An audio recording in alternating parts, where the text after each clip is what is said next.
आदित्य कुमार और आज मैं आपको अब क्लास 7th और 8th के फ्रैक्शंस हम सिखा रहे हैं, जो वीडियो लेक्चर चौथा है। अगर आप पहला, दूसरा, तीसरा नहीं देखें तो जाकर पहले देख लीजिए, उसके बाद इसे देखें। आज हम सीखेंगे भिन्नों के गुण, भिन्नों के गुणा और भिन्नों के भाग, यानी कि इसको बेसिक से समझने की कोशिश कीजिए। मान लीजिए कि अब ये 4 और बटे 2, ये एक, सॉरी यहाँ पर 3 होना चाहिए, तो 4/3 ये एक भिन्न है। ठीक, अब अगर ये भिन्न है तो अब अगर हम इसका किसी और भिन्न से गुणा करेंगे, मान लीजिए हम कर रहे हैं 7/5 से। ठीक, तो इसको करते समय ध्यान से समझिए, इसको गुणा करेंगे। अगर भिन्न का हम गुणा करते हैं, अच्छा भिन्न ना होता तो हम क्या करते, जैसे मान लीजिए गुणे 5 करेंगे, कितना होता है 15।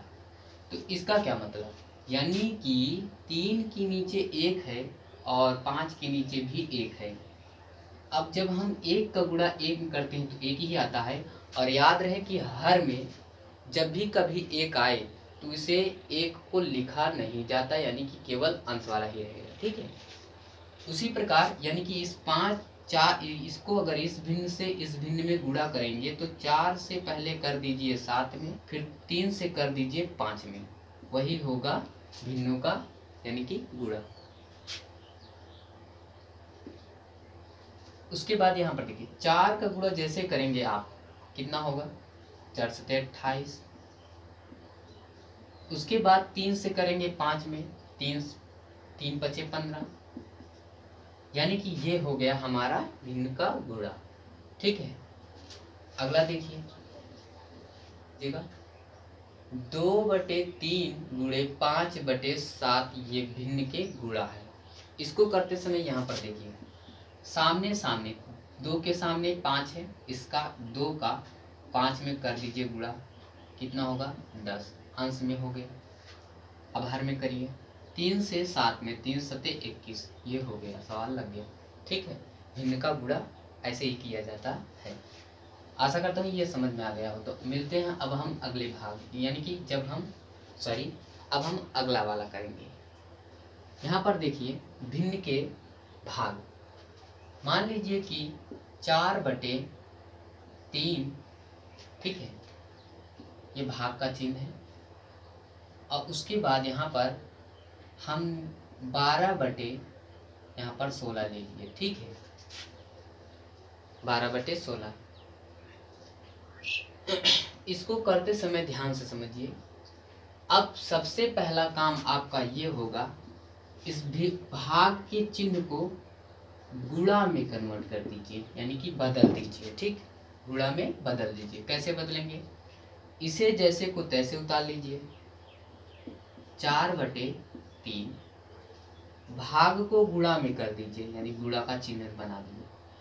अब जैसे ही आप गुणा का चिन्ह इस भाग को जैसे ही आप गुणा में बदल देंगे, इनके जो स्थान है वो बदल जाएंगे, यानी कि 12 हर अंश से हर में चला जाएगा और 16 हर से अंश में, यानी कि पलट जाएगा। हो गया, अब सामने सामने कर दीजिए। अब 16 से 4 में कर दीजिए या 4 से 16 में, यानी 16 से 4 में करिए। 16 चौका 64 बटे 12 तिहाई 36, हो गया। ऐसे ही होता है।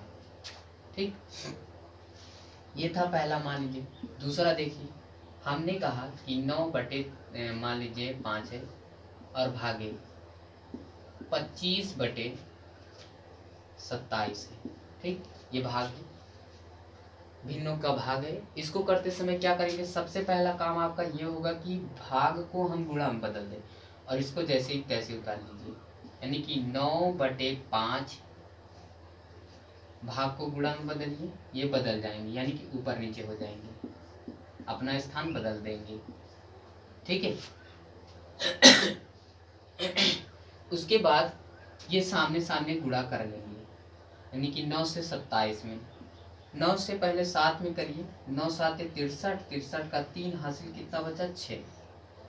9 से 2 में, 9 दूनी 18, 18 6 कितना 18 6 24, 24 लिख लीजिए बटे 25 पंजे कितना होगा 25 पंजे कितना 25 तिया 75, 25 चौको 100, 25 पंजे 125, 25 चौको 100, 25 पंजे 125। यहाँ पर 243 बटे 125 ये लग गया। अब यानी कि ऐसे ही सवाल कर लीजिएगा, ठीक है। अगला अच्छा देखिए, अच्छा ये था दूसरा। अब तीसरा भी देख लीजिए। हमने कहा